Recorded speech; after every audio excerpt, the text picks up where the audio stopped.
Good evening, everybody, and welcome to Roosevelt House, the Public Policy Institute of Hunter College. I'm Rick Lufglass. I'm Executive Director of the Laurie M. Tisch Illumination Fund, one of the funders of the Aspen Institute series, Conversations with Great Leaders, in memory of Preston Robert Tisch. Laurie, her brothers John and Steve are the funders.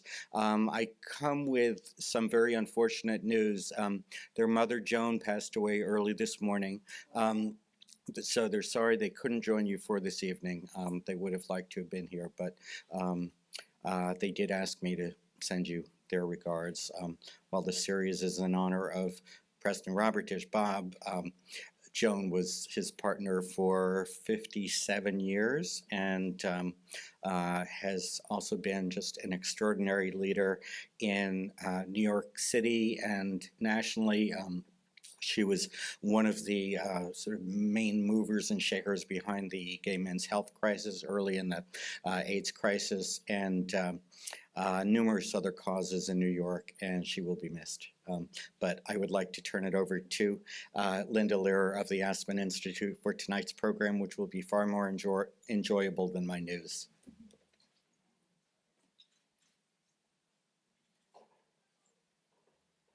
Please give Laurie our regards. Good evening and welcome to another program in the Conversations with Great Leaders series in honor of Preston Robert Tisch. I can see that I know a lot of you in the audience, so bear with me while I say this for people who haven't been here before. But you are in Roosevelt House, which is the Public Policy Institute of Hunter College and the historic home of Franklin, Eleanor, and Sarah Roosevelt. And when the Aspen Institute does programming in New York, this is our home as well, thanks to a great partnership with Jennifer Rabb, president of Hunter, and her wonderful staff. So the Conversation with Great Leaders series began in 2009 and featured leaders who are making a difference in their world and their communities by the way they look at civil society and how they can help to build it, which is something that is very much needed right now. These leaders represent the values and commitments to public good that reflects the beliefs and the work of Bob Tisch. Tonight's program is about moral leadership at a time when many people feel that that term is more of an oxymoron than a reality. Trust, truth, compassion, compromise are also words whose definitions seem up for grabs in our divided society, a society so divided that sometimes the gaps seem insurmountable. So how do you bring people together? How do you combat the fears, the hatred, the lies? Our speakers this evening face those challenges daily in the work that they are doing as religious and thought leaders. And now I'd like to introduce them to you. Sitting in the middle is Serene Jones, president of Union Theological Seminary, the first woman to head the 180-year-old institution. She came to this position after 17 years at Yale, where she was the Titus Street Professor of Theology at the Divinity School and chair of the university's program on women, gender, and sexuality studies. She is also the immediate past president of the American Academy of Religion. Jonathan Walton is professor of religion and society at Harvard Divinity School. He joined the faculty in 2010 and was appointed Plummer Professor of Christian Morals and Pusey Minister in the Memorial Church in 2012. He was formerly an assistant professor of religious studies at the University of California, Riverside. His research addresses the intersections of religion, politics, and media culture. Tonight's moderator is not, as it states in the program, Laurie Goodstein of the New York Times. Laurie had a family emergency and had to fly out to Los Angeles on Tuesday morning.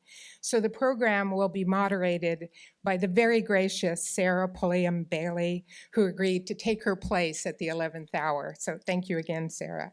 And we have an insert there with Sarah's bio. Sarah is a religion reporter for the Washington Post, covering how faith intersects with politics, culture, and other areas of life. She runs a blog at the Post called Acts of Faith, a mix of news analysis and commentary on religion. She was previously a national correspondent for Religion News Service and online editor for Christianity Today. And now I'd like to turn the program over to her.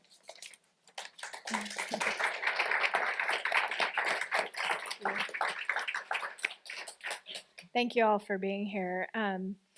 As Linda mentioned, I came in at the 11th hour, so Laurie was gracious enough to send me some questions. So I'm drawing on some of her questions and my own questions, and I'm going to turn it over to you guys to talk about, what Linda just talked about. This is such a polarized time. Religious leaders especially seem to be lining up on the right and the left. So what is the role of religious leaders in this time? How do you bring moral leadership in this moment? You get to start and answer that question. I will. You are a religious leader. Oh, Yeah. good evening. So, first of all, let me just thank you all for this invitation to be here tonight. Thank you, Sister Lerna. I so appreciate this. I'm really honored and humbled. And when I saw the invitation, I thought that they had sent it to the wrong person. I really mean that. And also, it's just a real privilege to be up here with Sarah. I asked her when we walked in tonight, I said, have we met before? Because I've been a fan of her work and been reading her column. Just got through today reading a wonderful piece she published in the Washington Post on the prosperity gospel in Brazil. And so she's just a wonderful thinker. And then to be sitting right here next to someone I consider as my professor, Serene Jones. We all have mentors and that we've worked with that have helped shaped us, and teachers, and we're all indebted to those. But we're also indebted to people that have made impressions upon us because we just admired the way that they carried themselves in the world, their mind, their ability, their capacity to lead. And since I was a seminarian, when Professor Mark Taylor introduced me to you, somebody engaging religion and culture and theology and questions of gender at the highest level and doing it with grace and, I must say, style. And since that time, Serene Jones has been someone that I have always said, if I'm able to contribute half to the world of religious studies that she's done, then I'll go to glory, a success. So it's really great to be here tonight. Now, what was this question you asked? About the role of, what is our role at this time? Well, one of the things we were just talking about upstairs, President Jones and I, was about moral frameworks. Right now, as you said, there are people lining up on the right, there are people lining up on the left. And there is one thing that I do know about American society, and sociologists have demonstrated this. It was once believed that people gravitated toward more conservative faith communities. The more stringent and strict and even ascetic the community, the more it seems that people were gravitating toward it. And that's across faith perspectives. But some other sociologists have come along and they've kind of nuanced that view. And it's not as much the fundamentalist orientation that people gravitate toward, but it's the kind of speaking with authority, right? That's really the charismatic personalities that have confidence in what they're saying. Now, of course, that can often come down in a fundamentalist way, because when one has that level of certainty, which I believe is the high sin, when someone has that level of certainty, they can speak with authority. But I think that the challenge for us as faith leaders is to be able to speak with authority concerning a strong moral framework. And it's within that moral framework that we can have ambiguity.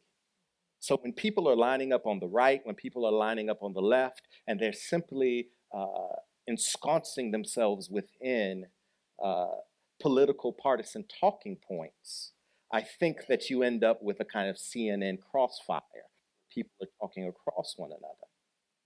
Whereas this moment is demanding servants, not necessarily leaders, but religious servants, that ask the difficult questions about what do we stand for? Respect, responsibility, honesty, fairness, compassion. If we begin building a moral house, and then what does our faith ask of us if we are building a house on these sorts of pillars? I think these are the sorts of conversations that we should be having, and then we can begin to insert some of the pressing questions about healthcare, about DACA, immigration issues, what we owe others. But we have to have that moral framework straight first. Thank you, and it's wonderful to be up here with Reverend Dr. Jonathan Walton, who every Sunday at Harvard in Memorial Chapel preaches this, and it's just amazing that you are in a place where you have the capacity to articulate this moral framework regularly and with passion and with clarity, intellectual depth. That is a model of what we need. So it's an honor to be with the kind of religious leader that I hope at Union we're helping to create. I know you're doing a good job of creating those leaders at Harvard, but it's a mighty task. Two things I would just add to, I think, the way you framed the need for a moral conversation that can ground the political conversation, so it's not just about political positions, but about what is the ethical and moral warp and woof of what holds us together. And of course, we know that this divide in the country right now has very conservative evangelical and some Catholic churches on one side, and Protestant and some Catholic and Jewish and multi-religious traditions on another side. If you had looked at this country 50 years ago and looked at the map of religious traditions and where they stood politically, you would have found the entire evangelical community on the far left of the map. They were the communities that were doing the most work in inner cities, in urban areas. And so it's a fairly recent phenomena that we have had created in a very conscious way by the political right, an affiliation between a particular conservative political agenda and the evangelical church, and at the heart of that, the Southern Baptist tradition. So that's politically speaking, historically speaking, a fairly recent phenomena. The other thing that's happening today that's different in terms of how we look at the political landscape is that we have this huge mass of people in the country that now identify as unaffiliated or the spiritual but not religious. At Union Theological Seminary, now for the last 8 years, at least a third of every entering class has checked the box unaffiliated. They don't check any religious tradition, and they're coming from families who don't come from any religious background. And now what's interesting about the spiritual but not religious, my daughter claims that she's one of those, and so she informs me all the time what spiritual but not religious people are. This is my daughter, who also told her minister mother at 12 that she was an atheist. I said, fine, but you're still going to go to church because there's lots of atheists at church. They're very hungry for spiritual community, for community in general, but for some kind of moral story, for frameworks, for a sense about the meaning and purpose of their life, and how they can put that together with this deep concern for the state of the world. They're very social justice oriented. I mean, they're sort of fed up with what's happened. And so we have this, recently politicized right-wing evangelical community, and then this, very recently emerging unaffiliated, spiritual but not religious. And then you have added to that conversation, very traditional communities that have had long histories of where they stand politically in this country. And I happen to come out of the progressive Protestant tradition. And so I always tell people when they ask me what I think about this moment, what's happening, are we seeing a rise in the progressive religious movement? In some ways, we are seeing a rise in that kind of interest, but in another way, that's the work that many liberal, Protestant, Catholic, Jewish, Muslim, Buddhist, Hindu communities have been doing for a very long time. It just hasn't been at the forefront of the journalist eye in terms of what gets attention. I'll stop there. We could go on this one for a while, but yeah. So here's a question for you. I went to the 2008 Democratic Convention where Barack Obama, was nominated, and there was a lot of like religious outreach, and it was sort of it was kind of like special events, like you're religious, go to this event. The Republican National Convention was the opposite. It was, they argue like it's more intertwined, right? Like Mike Pence, he doesn't need like a special religion group over here.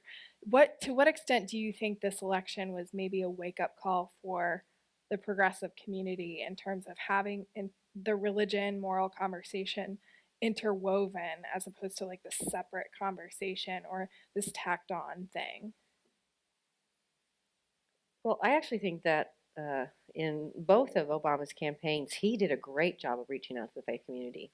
And the Democratic Party hadn't done that for a long time. And he saw correctly that this was a powerful force to mobilize and put funding and put really important people in positions to mobilize those communities. So I think that was a very positive thing. And you saw in his presidency faith leaders in the White House all the time from many different traditions. They're invited to be a part of the policy conversations. And that was something new, at least in my lifetime. In this last election, neither campaign, Hillary's or Bernie's, I think, paid that kind of attention to faith. And I think that was a loss, actually. Now, it didn't come out of just an assumption that faith is woven into what the Democratic Party does, because it's not. And that brings us to sort of very interesting conversations about what's happening in more progressive communities between religious communities and secular communities. And that's a sort of interesting conversation to have, because I think some important shifts are taking place there. But I want to turn it to Jonathan and see. No, I mean, I agree exactly with what you're saying about your analysis of the previous campaigns. I do think that it is unfortunate that progressive voices and leaders tend to balkanize and marginalize communities of faith.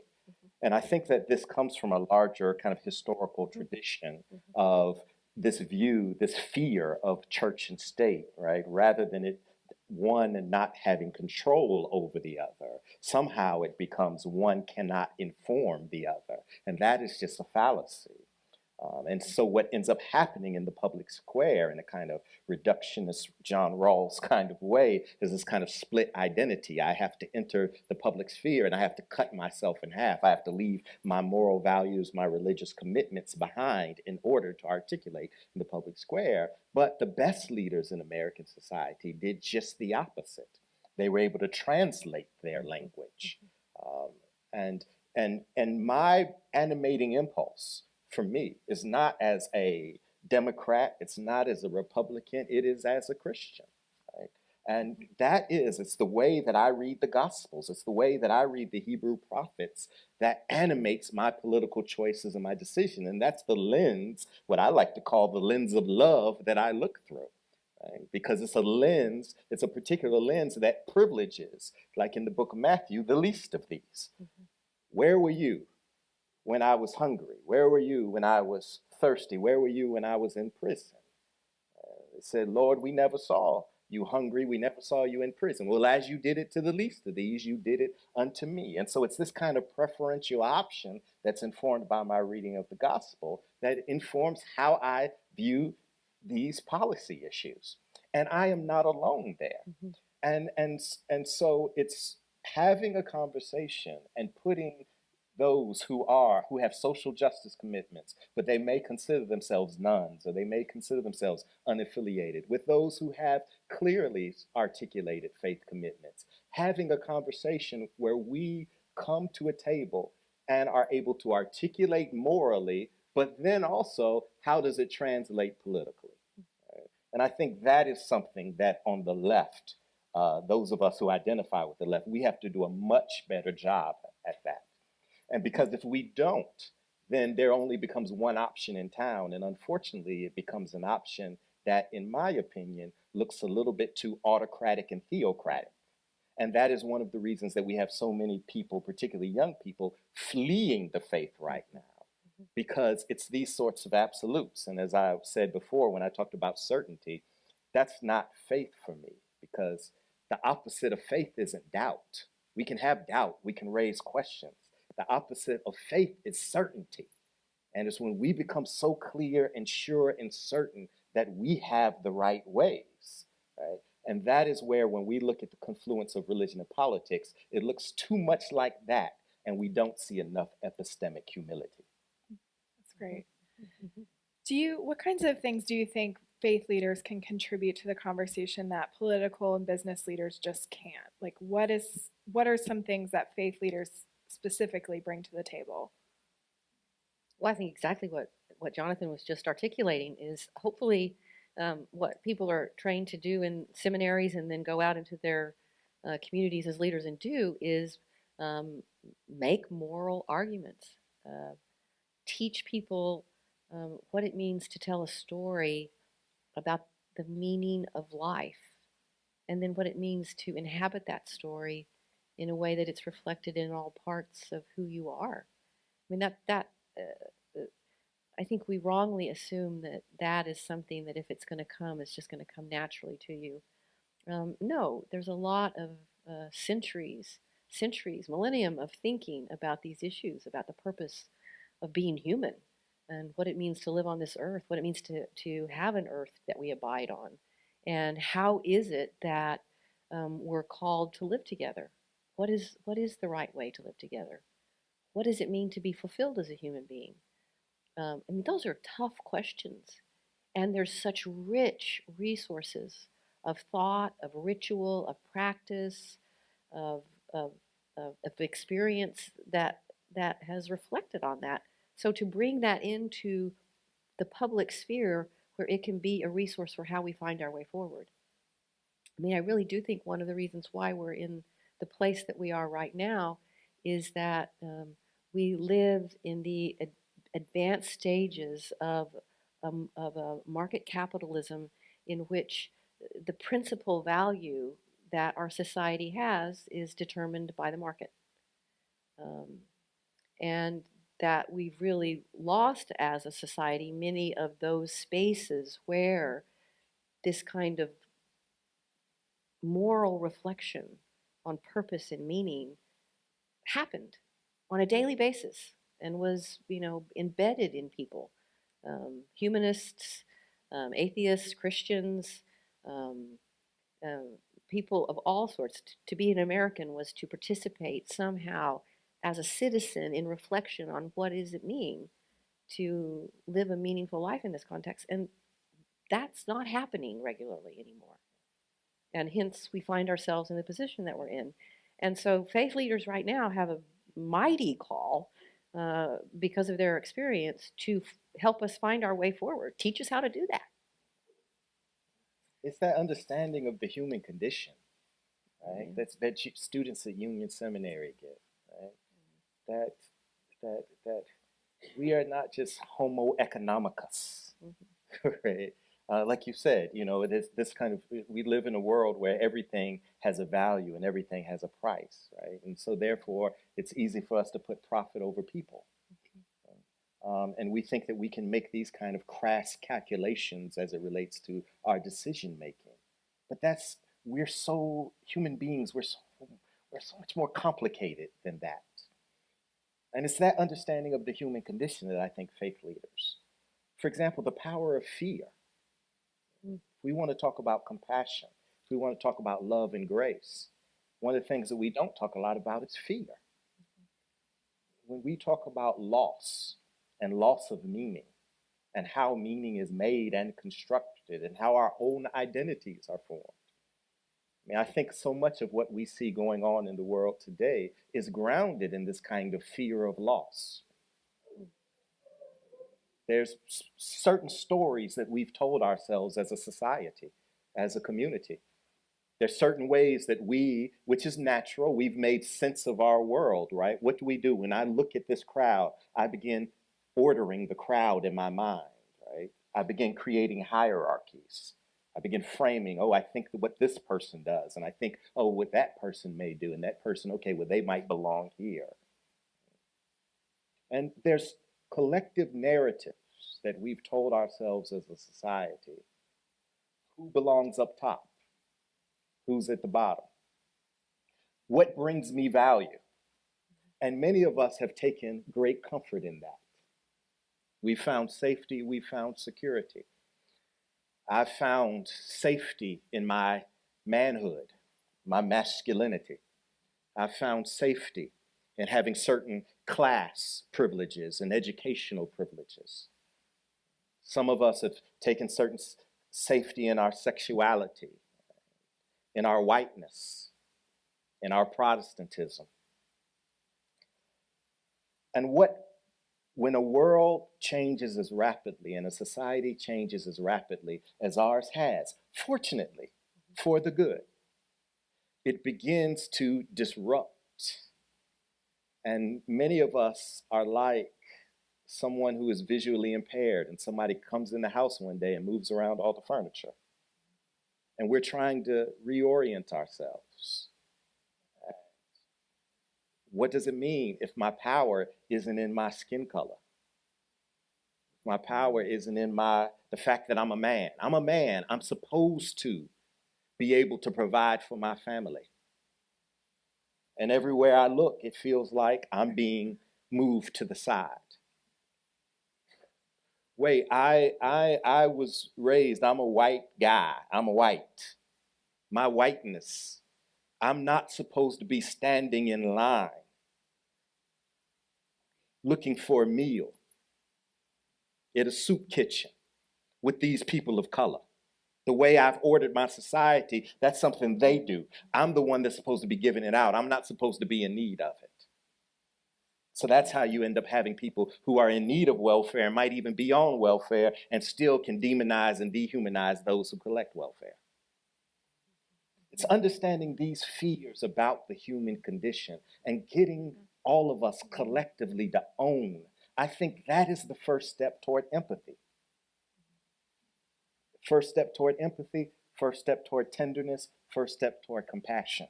And those are those moral values that President Jones was so articulating so well. Yeah. That's great. And we'll have time for audience questions in a little bit, so be thinking about what you want to ask. You both work with young people, so I wanted to pick your brain a little bit about, the state of young people today. People say that they're getting younger and younger. They say every year, freshmen are getting younger and younger. They say young people are not interested in public service. Is that true? How do you motivate people? How do you get people to care? Or is it easier for them to to get people to care in this moment? Well, Jonathan has a much broader group of young people that he works with from many different places than I do. At Union, I get the young people who have made the decision to come to a seminary that has a long history of social justice involvement. When I hear this, that they're not interested in social service, what I see in the millennial students at Union is they're calling into question all of the structures. So the traditional structures of what it means to be involved in pursuing the good, they don't trust those structures anymore. But that doesn't mean that they're not committed to trying to move forward to create a better world. I see that more in this generation than I saw in the previous generations 10 years ago, for instance. They no longer think, like the students I had in my office, let's say 15 years ago, that a great job is waiting for them somewhere, and that if they just make good grades and go on and get the right degree, that they're going to find a good job and slowly make more money and buy their house and have their children and end up, better off than their parents. That they don't think that. I think it's a huge impact on the millennial generation, the recognition of the state of the climate and issues around ecology and climate change. And I think I hear from my students all the time, many of them honestly fear that they won't live to see green grass. I mean, that there's not a future for them. And in some cases, they're right. In many places in the world, in their own lifetime, like we are already seeing such dramatic changes. So there is a kind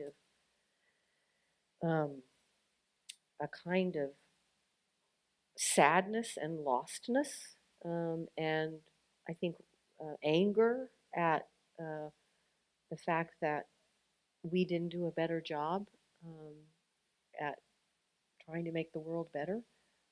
But there's just this resilient, kind of insistent hope that somehow they're going to get it right if they can just get the space to do it. Now, the downside of that is they're sometimes not very good at listening to what other people might know because they think they know a lot, and they do know a lot. So they are so indomitable in their hope that they can figure this out. I'm just inspired by it. Yeah, I agree with you 100%. I think, we give young people a bad rap, right? I mean, if you read narrative accounts from the turn of the 20th century, people then were describing young folks the same exact way we describe young people now, right? They're indifferent, they're lethargic, they don't care. We love narratives of decline, right? And so every generation behind us is going to hell in a handbasket. And now I'm old enough now to have those who have come behind me, right? Generation Y and others, listening to them talk about the millennials, right? And it's so funny that they're saying the exact same thing. And I'm Generation X, so I know what they were saying about my generation, right? That's why we had an X, because we were just checked off, right? We were dead on arrival. And so, I don't buy into those narratives. But I also think that there has been a shift. I think you're very perceptive in that regard. I think we're dealing with the post-Great Recession students on our college campus now. We're dealing with students that witnessed firsthand while they were growing up. Mothers, fathers witnessed the heat of privatization and the way that it scorched the globe, and saw that this is unsustainable. Yeah. And no longer can I just count on the fact that I'm going to go to college, and that job with Goldman Sachs or Citibank is going to be waiting on me. I'm going to make a ton of money, and then I'm going to give back to the world, right? That was a narrative before the Great Recession. We're not hearing that as much now. As a matter of fact, we're seeing a lot more creativity, right? And kind of intellectual entrepreneurs that are imagining new possibilities and new career paths for themselves. I'm not saying that they aren't interested in making money. Many of them are. But they're also keeping the common good at the center of their focus. I just met on Friday night. I went to a group called Y to Y. It's a youth to youth in Cambridge. It's a home for homeless students. It's a shelter. And it was started by Harvard College students in 2012. They entered right in 08 or 09, and they were working at the Harvard Homeless Shelter, Harvard Square Homeless Shelter. And they began talking to many of the adolescents that were showing up at the shelter, hearing their fears, hearing their anxieties, and seeing their particular struggles, a lot of which involved their fear of going to adult shelters. A disproportionate number of homeless youth are runaways, fleeing violent situations. They're gay, a lot. That was a disproportionate number are identify LGBTQ. And because of bullying, sexual assault, violence in the homes, they would often have those same scenarios repeated in adult shelters. And so it was a group of Harvard College, I think they were sophomores at the time, that came up with this idea of a Y to Y, youth to youth shelter. that they created. And now it has 50 beds, I want to say, 50 beds with a 30-night stay eligibility.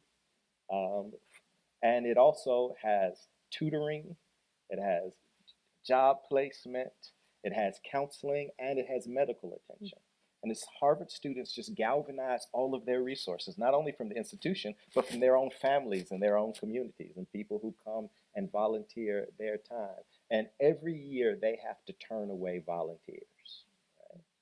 Because, and so they're trying to think of ways, but I just give that as a small example of what's on the hearts and what's on the mind of our young people that often we overlook. And so I just wanted to give them a shout out, because I think in many ways we're here talking about leadership, but I felt very strongly on Friday night, they're leading us. Yeah. And just to add to this, I think too that students who are in college or graduate school right now are not going to be able to graduate without in the student culture confronting white supremacy. It's Black Lives Matters has done such a good job of forcing it to the fore that we have a generation coming along for whom they're thinking about white supremacy and racism in a way that the previous generations have not since the 60s. It just sort of went underground in the mid 70s, and it's now come back. And we once again, as a nation, have a chance to have a serious, honest conversation about white supremacy in our country. And I think this generation, it's gotten a hold of them, and they will grow up with that. And the same with climate change. I mean, it's deeply in them, this concern about the environment. And so I'm hopeful that because that's so much a part of their own education, as they move into positions of leadership, those will naturally come to them as paths they follow to bring us forward. And you mentioned your daughter earlier who identifies as spiritual but not religious. We have these non-affiliated young people. To what extent do you think young people are who are interested in these social justice issues, climate change, are they looking for a theological grounding for that? We saw after the election last year, a lot of people returned to church. Or I don't know if they returned to church. There was just a lot of church attendance. A lot of folks showed up to pray. A lot of people showed up. I can tell you that. There was a lot of crying happening in churches. A lot of people showed up at the altar that Sunday. Yeah. So do you think, is there an interest in sort of finding, like a theological grounding for these social justice issues? Absolutely. I see it very strongly. I mean, the students who come to Union are very social justice oriented, but they're coming to Union because they want to find the roots of these beliefs that they have about equality and compassion and community and care for the least of these and for the marginal and the broken. I mean, they want to know deeply how one grounds that.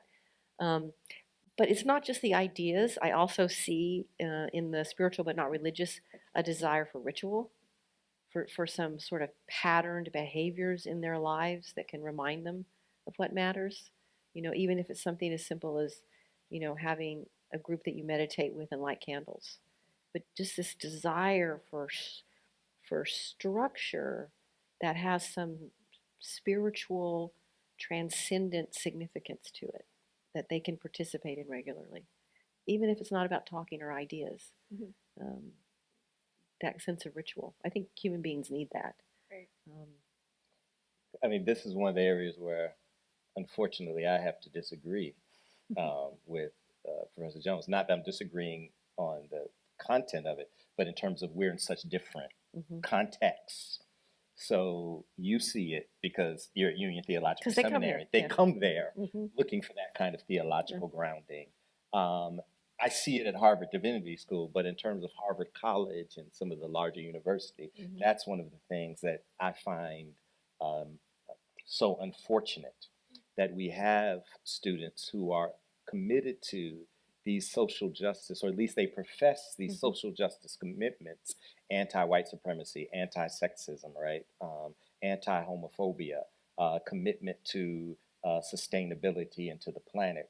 but they do not think about it being tied to a particular faith tradition or moral values that actually transcends the moment. And that's very unfortunate for a few reasons.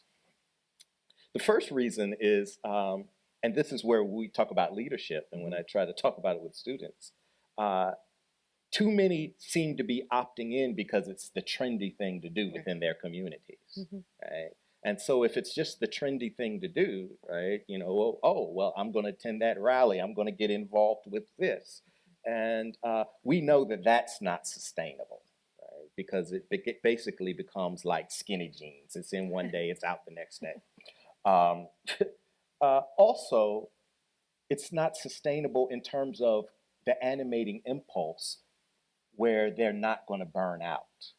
Because any of us who are involved in any sort of social justice work know that it's a long game. Why? Because injustice is a many-headed hydra. The second you chop off one head, it's going to pop back up another way. And when you're dealing with young people that are looking for quick victories, right, they can become defeated and disillusioned somewhat quickly if they're not grounded in a larger narrative. And so I do remember some students coming right after right after the Michael Brown decision. There was a rally at the Memorial Church, and students were participating in it, and they had on Black Lives Matter shirts, and they were, you know, everybody had their phones out taking their selfies to get it on Instagram and Facebook and the like. It was a popular, trendy thing. But this was, I also found very interesting. Me and other colleagues, we started getting email requests from these students, because I think if you remember, it was around December.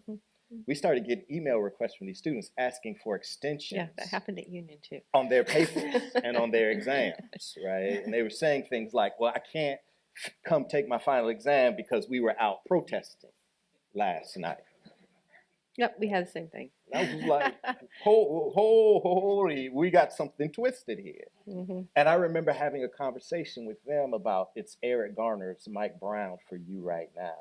But I want to tell you something. My freshman year in college, it was Rodney King. And we protested. We fought. We fought against police brutality. We fought in seminary, when I was in seminary in New Jersey, to get the state of New Jersey to even acknowledge racial profiling by the state troopers, right? This is a long battle, it's a long fight. And at every juncture, guess what? I had to earn a bachelor's degree. I had to earn my Master of Divinity degree. You're gonna have to go into your careers. And whether you become lawyers, doctors, professors, journalists, whatever it is, you're going to have to find a way to stand up for the causes you believe in, while also being a spouse, being a parent, all of the other responsibilities. You can't burn out, because this is a long game. And I think if these students aren't grounded in a kind of moral theological framework where it just becomes part of their spiritual DNA, then the fad is going to wear off, and, you know, like B.B. King said, the thrill is going to be gone, and we can't afford that. Right. Yeah. I know some faith leaders are involved in protests, part of civil disobedience. Are you guys participating in that at all? And are there any downsides to, like, the resistance movement that we hear a lot about? I'm out on bail right now. Yeah. No, I march with the students all the time. Yeah, no. Is there any downsides to the resistance? Yeah. In what way are you? I guess when maybe it's a sustainability question. How do you sustain this, like, resistance movement, or how do you keep people motivated in a year, 2, 3, another term maybe? How do you keep people motivated long term, as opposed to just these, you know, one-time protests? Well, I think it goes back to, you know, how you have understand why it is you're doing what you're doing.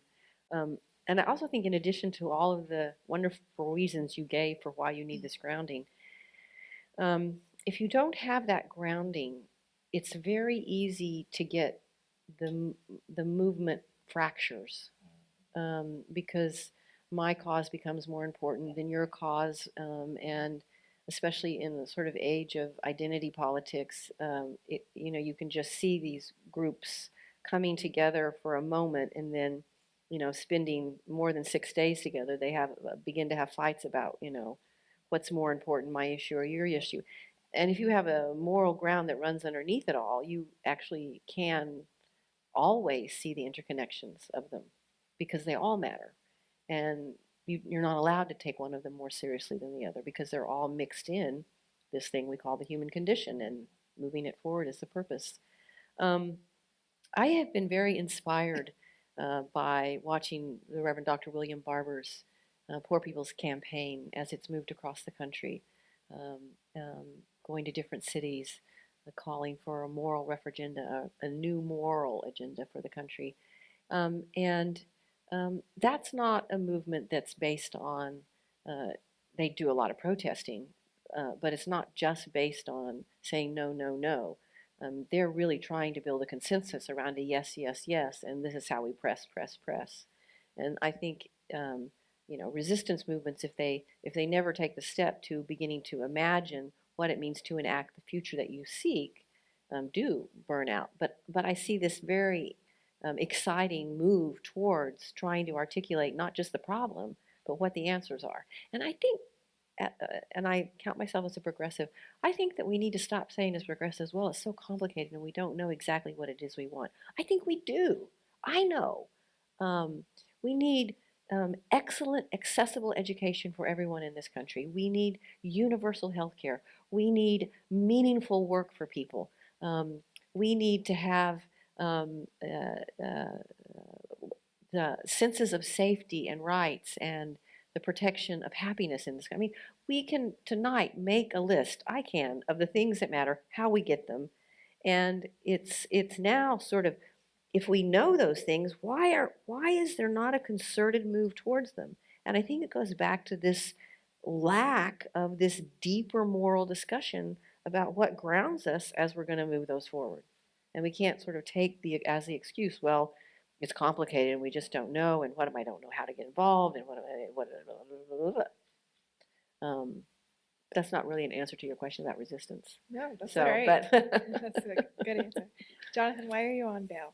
Oh, I mean, I think civil disobedience is very important because it does not allow the law to be the end all and the be all, and it forces us to articulate a moral value system that transcends the law, and then it allows those of us who adhere to that moral value system to demonstrate our willingness to pay the price and suffer the consequences of defying that law, right? So we're not trying to opt out, right? And so I, after DACA was rescinded a couple of weeks ago, we have a group at Harvard, Act on a Dream, and they are largely made up of undocumented and mixed status students on our campus, and many of them, even if they're mixed status, they're undocumented, or parents might be, right? And to see the kind of pain and hurt in their faces. And it was a group of professors. We held a teach-in. And just documenting history. Whenever people have been labeled or tagged illegal, mass suffering ensues. So whether you're talking about the 1850s Fugitive Slave Act, whether you're talking about the quote-unquote Oriental Exclusion Act, whether you're talking about the Bantu Administrative Act in South Africa, whenever somebody has been labeled as illegal. And so we decided as a faculty that we were going to stand in solidarity with these students and let them know that we were willing to pay the price if it comes to that, and we were willing to defy the law if it comes to that. And so while they were talking about what they wanted to do, we decided as faculty members, all tenured faculty members with our privileges associated with it, we went out and we shut down the street, right, and got hauled off to jail, right, and told them, now go do your work, right? And then we all showed up in class the next day and we taught class, right? Because we were both trying to send the message, right, that this is, you keep your commitments. But more importantly, we were able to use it as a teaching moment about the power of civil disobedience, right? And so for me, it's very important. And so when your students see you out protesting and marching with them, right, with all that you have going on, I think that they find a healthier, integrated way to become part of something that's much bigger than themselves. I can't get arrested anymore, though, because I have to go pay the bail. All right. So when you are looking for guidance on leadership, who do you read and who do you look to? Either past historical figures or current, you mentioned Reverend Barber. Are there past or current figures who you look to for moral guidance in leadership? So this is going to sound so corny of an answer, but it's, and I do it every day, is as a Christian, I read the Bible. And I think the Christians involved in political conversations in the country right now are not doing that enough. And there's so much richness there. I've also read the Quran. I started reading it alongside the Bible every day regularly, and the Upanishads to get a sense of what those traditions do. There's a lot of good, profound wisdom in these very old books. I also watch Game of Thrones.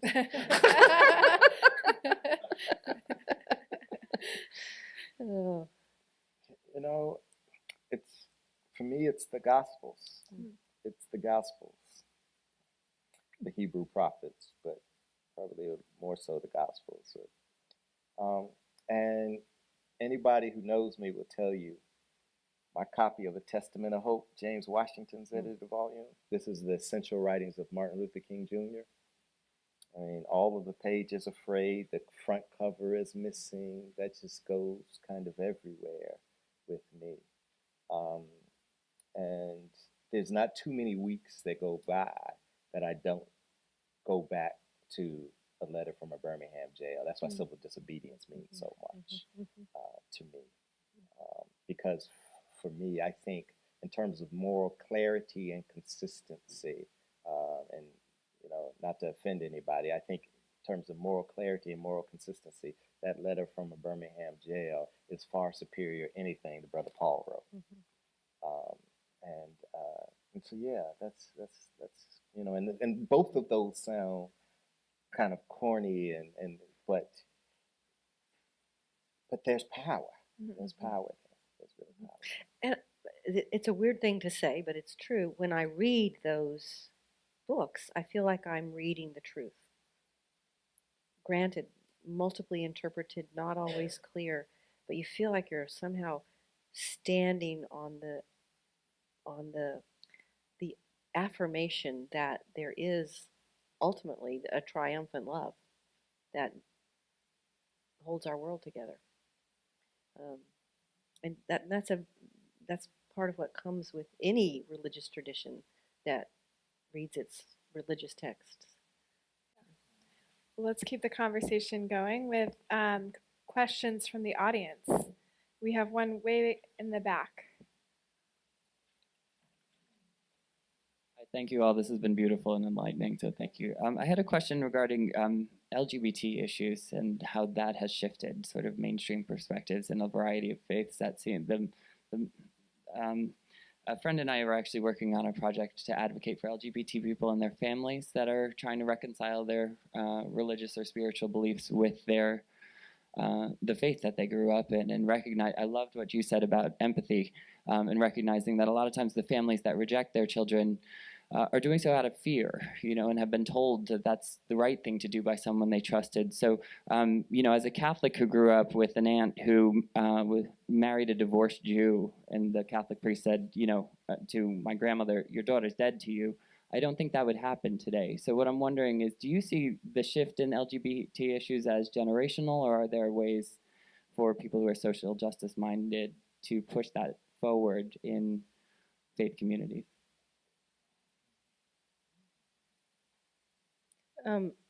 So I think that enormous progress has been made in our whole country.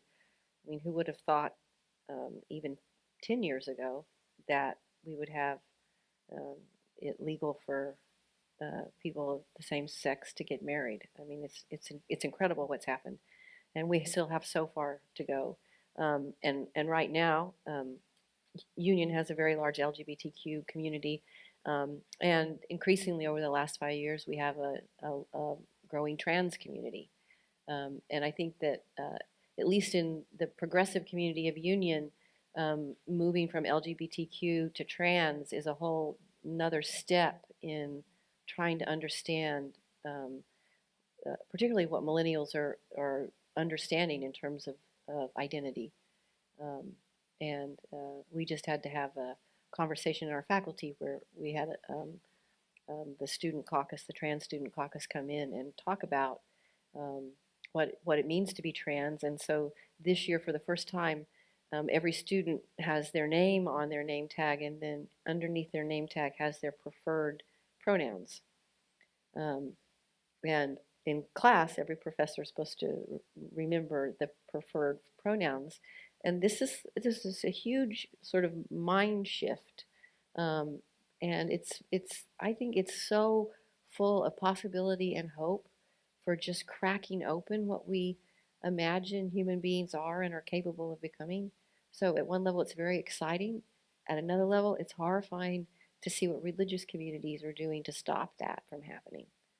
And so as religious leaders and as teachers of religion, we have a special responsibility to addressing that in religious communities, because religion is the biggest weapon against it that's out there right now. We have another question here.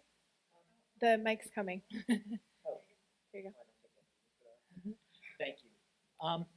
Do you think our country is as polarized as it is today, in part because of religion, that people vote for candidates to lead our country based on single religious-based issues, such as abortion, for example, without regard to domestic issues or foreign policy issues, or even other moral-based issues, whether it's DACA, immigration, or anything else? So I think all of those are religious issues. But there is a group of people for whom, in particular, reproductive rights is the huge issue for them, and that played a big role in the election. It's hard to say what we even mean by what religion is and whether it's religion's fault that this is happening. I will say that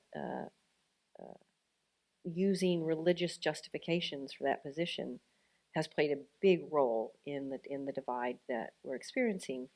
But there's so much more to that divide than just that. I mean, it's as we were talking, it's about the slow progress over the last 30 years of the loss of jobs, of the moving overseas of industry, of the slow decline of hope and possibility in the economy. I mean, it's a whole series of things, and it's too easy to kind of put religion on it. I think it's interesting in the evangelical community as to this question as to why abortion has become such a huge issue, and I think it is tied directly to this sense in conservative white communities that, and this is very true, and it's something that in New York it's harder to see. They experience themselves as very oppressed and vulnerable, and somehow the fetus becomes the sort of symbol of that vulnerability that they feel, and protecting it is all tied up with protecting what they fear is the loss of their place in the world. It's deep stuff psychologically, but I think that there's a lot in that has to do with how it's interesting, because you look at it politically and it doesn't make sense, but how vulnerable many very conservative white evangelical working class and poor people feel. I mean, that they are the oppressed people of this country. That's how they feel. And that they have to fight to defend off all the oppressors that are coming at them. And so that's how reproductive rights comes in as a very interesting political issue that takes on religious valence. I don't know what you think about that. You know, I really appreciate the question. You know, I also think that religion becomes, you know, kind of the gutter for all kind of bad reasoning of, you know, why we nice get way to into put a it. particular moment. Because as you said, there's so many other issues that are out there. Now, what's very unfortunate about religious faith communities, quite often, because religious leaders tend to feel that they have been displaced in the public square, right? And that they want to reclaim their role as moral voices and authoritative, charismatic figures, that they will often allow themselves to be exploited and used, right? Because they will consecrate or baptize whatever kind of bullcrap is coming out of a politician's mouth. And in the process, communities of faith end up getting a bad rap. I mean, we saw this in the 1930s with the German Lutheran Church, right? Around the rise of Adolf Hitler. They were feeling marginalized. They were feeling that they were oppressed. And all of a sudden, okay, well, we think he's kind of crazy, but he's giving us our identity back. He's honoring us, right? And all of a sudden, they've bought in wholesale. And I think we see that too often from religious communities. Right? And so that is unfortunate. But as it relates to if we were to move religion from the equation, quote unquote, religion from the equation, right? I think that there are enough issues that people are holding as ultimate value and ultimate concern, which according to theologian Paul Tillich is the definition of religion. There are enough issues that are being held up as ultimate value and ultimate concern to cause many more wars. And so, yeah, so it's, again, how do we define religion in that regard? Okay, one more question. Well, that brother right there has had his. Sorry, you've had your hand that gentleman up there. Sorry. We got to make sure we get him because he's been patient. All right. Yeah, he's been patient. I want to make sure to get both of them. Yeah. The phrase spiritual but not religious has been used frequently this evening. Could you each please tell me what that phrase means to you? Well, it was actually came to prominence through the studies that were done over the past 20 years, beginning with the Pew Foundation, who studies religion regularly, and they created this category, spiritual but not religious, when they started testing the religious landscape and found this group of people, young people mostly, that who had grown up in homes that 2 generations back you could find religious roots. And if you ask them the question, do they believe in God, they would say yes. If you ask them the question, do you do something weekly that is ritually important to you, they would say yes. If you ask them, do you belong to any religious congregation or do you want to, they would say no. Do you trust religious authority? No. So it's an interesting, of the spiritual but not religious, there's a very small number of them have actually thought it through enough to say that I'm a principled atheist or a principled agnostic. They've just really rejected institutionalized religion. Yeah, in the Fire Next Time, James Baldwin has this incredible quote where he says, "I made a deal at the foot of the cross one day that Jesus would hide my sins from me. He didn't keep his end of the bargain.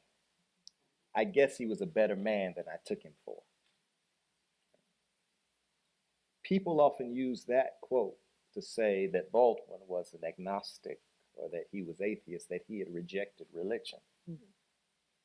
But a close reading of that quote actually reveals quite the opposite.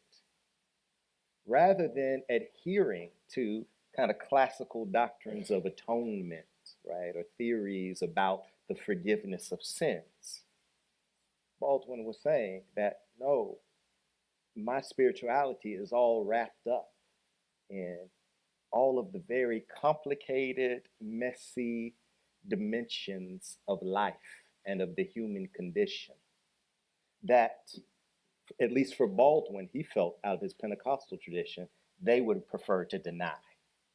Right?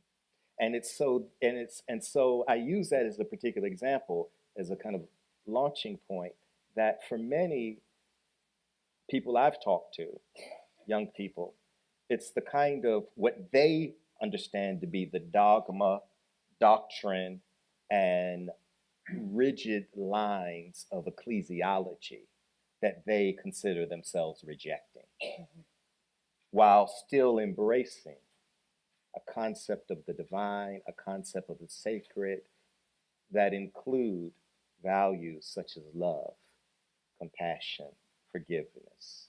Right? And so it's that kind of dividing line between what many call institutionalized religion, right, versus their spirituality. Now, of course, we can have a bigger conversation in terms of whether we think that's a good dividing line or not, but at least that's the kind of sense or feel that I get from a lot of young people today. So I have to just throw in there, many of you may be aware of this, but on Tuesday, October 31st, in Germany, there was no work. It was a day off, and around the world, communities paused because it was the 500th anniversary of Luther nailing the 95 Thesis onto the, whether or not he nailed it or mailed it is a controversy, but the beginning, of the Reformation. And I think that these spiritual but not religious are the growing edge of now what is a 500-year turning point, in that we are collectively going through something like the Reformation. We can't yet see what it is, but it's major. Last question. Keeping you all here longer than we should, but it's been a great conversation. I appreciate the moral passion and clarity with which you're all speaking, but I feel that we're part of a choir here. 81% of evangelicals in America voted for Donald Trump, and I often feel the lack on these type of panels of that perspective. So you all have articulated well sort of what maybe they think of and how they feel marginalized and whatnot. But should we, in these panels, try to open them up? We're talking about trying to cross divisions. Sarah, you might come from, did you go to Wheaton? I did go to Wheaton. Yeah, and I worked for Christianity Today, which is the evangelical flagship magazine. Right. So I come from that background. I think you make a good point. I think, I don't know, I think it's a question of, if we're having these conversations, who do we get in the room, right? Who do we get to bounce ideas off of each other, and how can we have a conversation that is fruitful, that moves things forward without having a debate over the situation? I think if we brought in, I'm here as a journalist, so I'm here to have to moderate and ask questions, right? If we brought in an evangelical who wanted to make this into an issues, it would have turned into more of a debate, perhaps. And so I hope this conversation sparks some interest and sparks some thought for the future. But I also think when you can, I felt like we could have a deeper conversation coming from the same page as well. I think there are benefits to both, right? Of having conversations with different kinds of people, but also from a similar perspective, you can assume some things. I don't know if I'm making any sense, but No, I think so. I mean, and I know both of us are engaged in those types of debates quite often. And then, as a matter of fact, in 2 weeks at the Memorial Church, I can't remember the Baptist magazine. It's like the not National Baptist, but the Baptist National Press. Magazine. Baptist Press. Baptist Press. I think that is it. They're hosting an event for I'm hosting an event actually for Southern Baptist ministers to come, and we're going to host them at the Memorial Church to talk about these issues, about LGBTQ inclusion, to talk about issues of race and racial justice, right? Women in the pulpit, right? These ministers, we're bringing them all here. Why? Because they cannot have these conversations in their own community. Right? And most of them have felt silenced, and some of them have strong views, some of others, they're not quite sure where they stand. So what we've tried to do in a couple of weeks, what we're trying to do is create the sort of space for them where they can come into dialogue and be in dialogue with people like myself and Stephanie Paulsell, one of my colleagues in ministry studies, who we're of the more progressive orientation, and just engage the moral issues and be able to talk out loud. So I very much respect and take well the question as you put forward, because I think it's very, very important thing to do for us to be involved in those types of conversations where we're not just preaching to the choir. Please join me in thanking our very interesting conversation. Thank you all for coming, and I look forward to seeing you at our next event.